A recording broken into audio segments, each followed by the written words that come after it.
Hello বন্ধুরা, পুরীতে এসছি আর ডাব খাবো না তা কি হয়? সমুদ্রের ভিউ দেখতে দেখতে ডাব খেয়ে নিচ্ছি আর ডাবের শ্বাসও খেয়ে নিচ্ছি। দুষ্টু দেখো কত আনন্দ পেয়েছে। কি মজা কি মজা। সমুদ্রে স্নান করব বলতে না বলতে সমুদ্রের জল এমন ভাবে ঝাপটা দিল। দেখো ওর বাবা তো এখন ভালো ভালো হয়ে গেছিল, আবার পাটা ধুয়ে আসলো। আমরাও কিন্তু পুরোপুরি ভিজে গেছি, দুষ্টুও ভিজে গেছে, ওর বাবাও ভিজে গেছে, আমরাও ভিজে গেছি। ভেবেছিলাম দূর থেকে সমুদ্রের ভিউ দেখবো, কিন্তু সমুদ্রের ঢেউতে এসে ভিজিয়ে চলে গেল।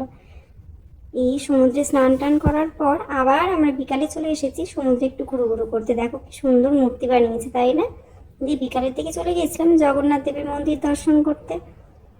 যেহেতু ভিতরে ফোন অ্যালাউ ছিল না, তাই বাইরে একটু ঘুরু ঘুরু করে নিলাম। দেখো ঘাড়ে যে ঝোলাটা দেখছো, ছোট বাচ্চা থাকলে তো একটাই সমস্যা, সবসময় যেখানে যাবো সেখানেই ব্যাগ নিয়ে যেতে হবে। ব্যাগে সমস্ত কিছু বাচ্চার জিনিস ঢুকিয়ে নিয়ে যেতে হবে। সন্ধ্যাবেলা মন্দিরে ধ্বজা চেঞ্জ দেখে নিয়ে আমরা আবার চলে গেলাম হোটেলে। আজকের ভিডিও এই পর্যন্তই, টাটা।